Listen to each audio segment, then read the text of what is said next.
At this point, I would assume that most of my audience knows me from Marvel Snap, where budget decks are something that doesn't exactly exist. But in Hearthstone, budget decks are real and they are powerful. This is a deck that costs 1720 dust. It is a powerful Death Knight aggro deck, and it doesn't take many resources to acquire at all. This is absolutely going to be one of the strongest budget decks that you can put together in terms of bang for your buck. Death Knight has a couple of unique gimmicks. One of them is corpses. Corpses add up as your friendly minions die. You can use your corpses as an additional resource, for example, to summon this Pterodax. This guy is your anti-aggro tool, and I think he sort of exemplifies the role that this deck tries to play in the metagame. This is a very aggressive deck, but it also has tools like this to outlast and outvalue other aggressive decks. You still get to menagerie and aggro down a low druid, but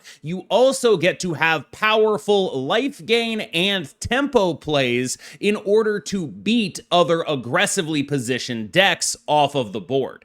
This deck converts your trades into further trades and allows you to snowball board position and also stabilize against aggressive decks like Demon Hunter. This is a powerful deck for this reason. It has this extra resource, Corpses, that encourages it to play a certain way, and it has this card that allows it to stabilize against decks that are trying to burn it out. One of the main strategies across card games for 20 odd years has been do some early damage and then burn the face. A card like this can actually prevent that kind of strategy from ever really beating you. Brittlebone Buccaneer is the best card in this deck, probably. There are going to be arguments about that, but I feel like it's pretty clear that what this card does is the strongest thing that you can possibly do.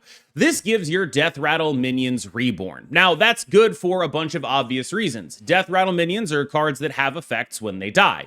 If you have a second version of them, that means you get more effects when they die. That's very powerful. But additionally, we've talked about how this deck likes to position itself as the aggro deck that beats the other aggro decks. And the way in which it can do this is through this card and, of course, everyone's favorite Blob of Tar. If you slap a Reborn on this, you are basically generating a full board, some of which is poisonous, meaning it will instantly kill whatever is attacking into it. You are going to be able to stabilize, you are going to be able to create a lot of dudes on the board, and then those dudes are also going to be able to, in many cases, receive the buffs from Menagerie Jug. But this card getting Reborn is another thing that makes you so hard to beat for other aggressively positioned decks. And it's what makes this deck actually start to make sense conceptually. This card, the 1/4, and the Pterodax are all sort of your anti-aggro club. You get to be an aggressive deck thanks to the typings on these cards and Menagerie Jug,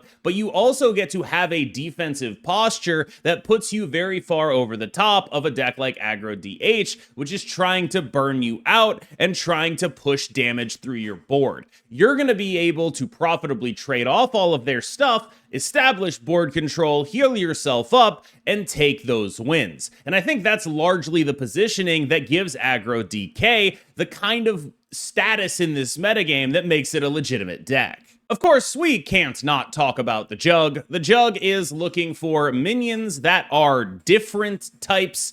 All you want to do is get some different types on the board. The Jug will be effectively a 5/12, but it's not really a 5/12 because 9 of that power usually gets to attack that turn. Whether it be off of a Pterodax that you also play alongside the Jug, note that the Pterodax has 2 types as well, or just having stuff on the board. The stuff that comes out of Blob of Tar, stuff that comes out of Murmy, the stuff that comes out of your Dreadhound guys. Like, there's just so many ways for this deck to stick a board. So many of its cards require you to kill them twice. And all of these cards requiring you to kill them twice, and then death rattling into more guys. And then if you have the 1/4, you maybe have to kill them 3 times. Means that you're almost always going to be able to stick a board for this guy to buff and then take over the game from there. Jug is also the entire game plan against any kind of druid deck. What you're trying to do is just push as much damage as you possibly can. They wipe the board with Ceaseless Expanse. advance, you jug what remains because all of your guys leave stuff that back,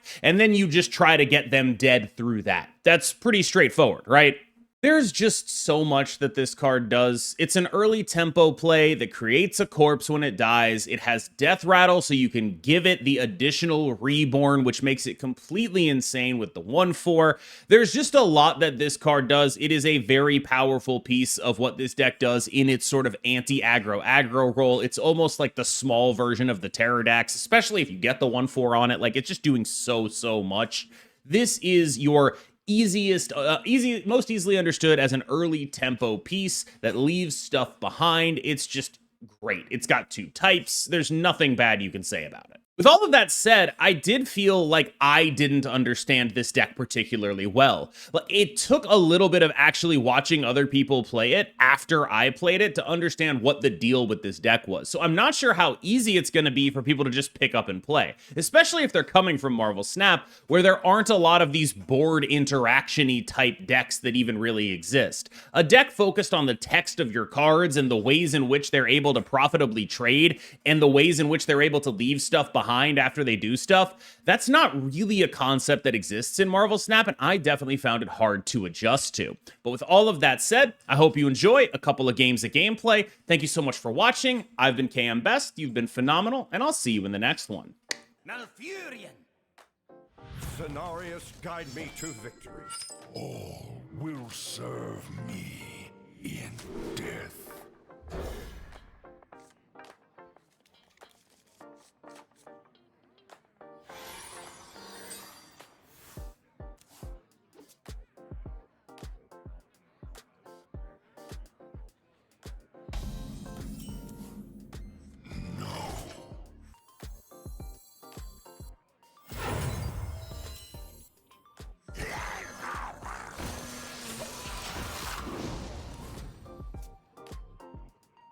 I'm gonna try to hit you in the face, my guy.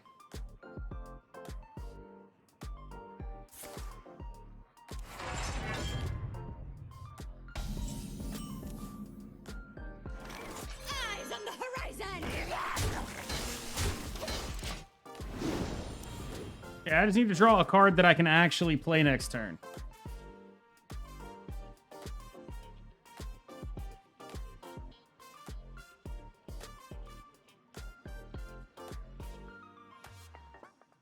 A Dreadhound Handler. Any of this shit. Pretty much anything I can actually play. Anything I can play. Any Reluctant Wrangler, Chillfallen Bear, Harbinger of Winter, Dreadhound Handler. All these cards. Anything that uses energy.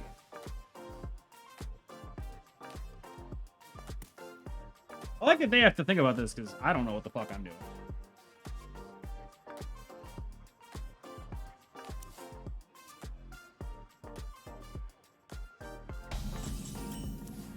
Fuck. Eyes on the horizon!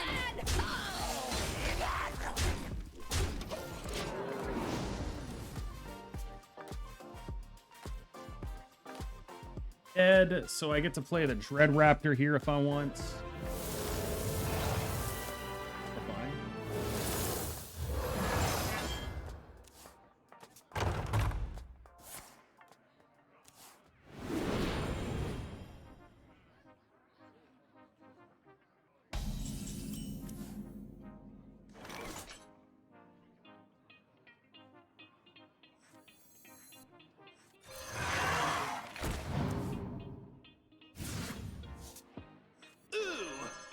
Down!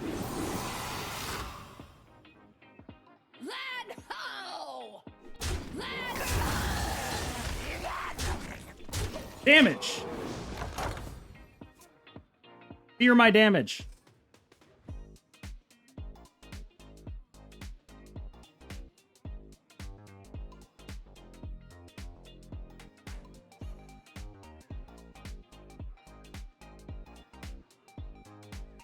They're 5? They're still off low, which is great news for us.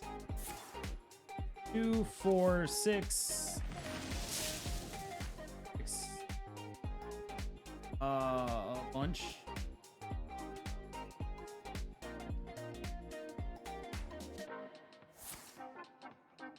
Okay. They're dead.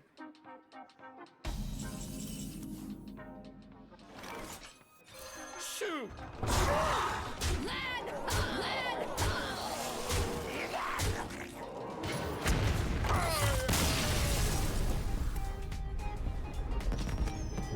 Gotta go face. Villain! Don't want Down, I've just Horizon's Edge and Corpsicle. All will serve me On a second Horizon. death. Goes. Okay.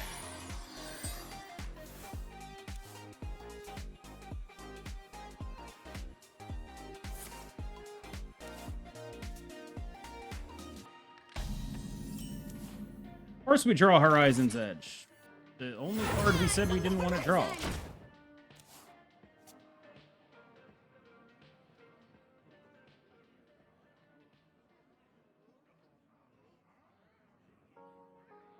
Is it possible it was supposed to be not coining Brittlebone Buck in order to... Stand the cold. to coin a menagerie jug?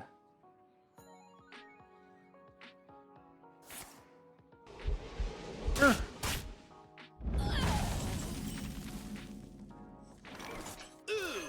Get down!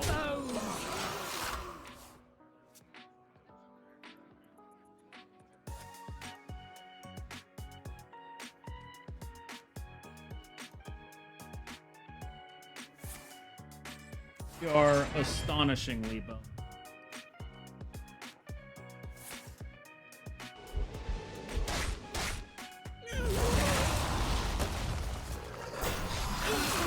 Get down!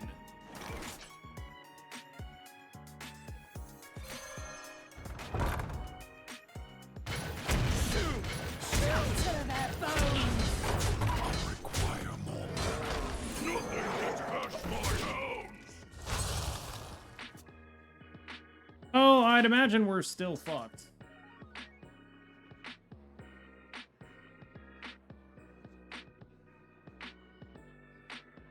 Because they're dropping a low on us, but it...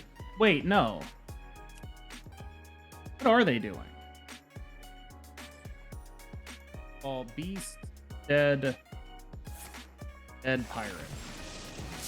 They just low us now? This will be an adventure for the ages. Nothing.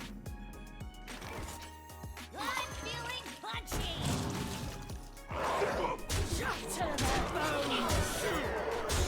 You got it, buddy.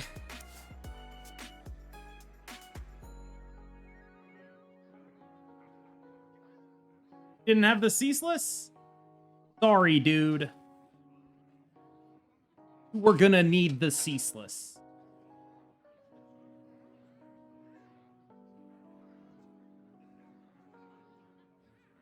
I don't know. It's possible they can do some shit.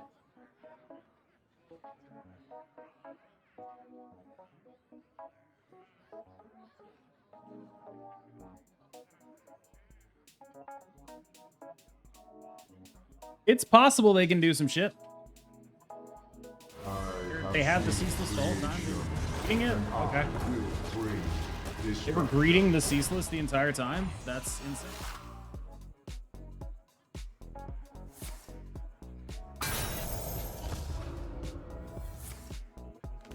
Okay. Are you in any way not dead here? Okay. Love a good Corpsicle.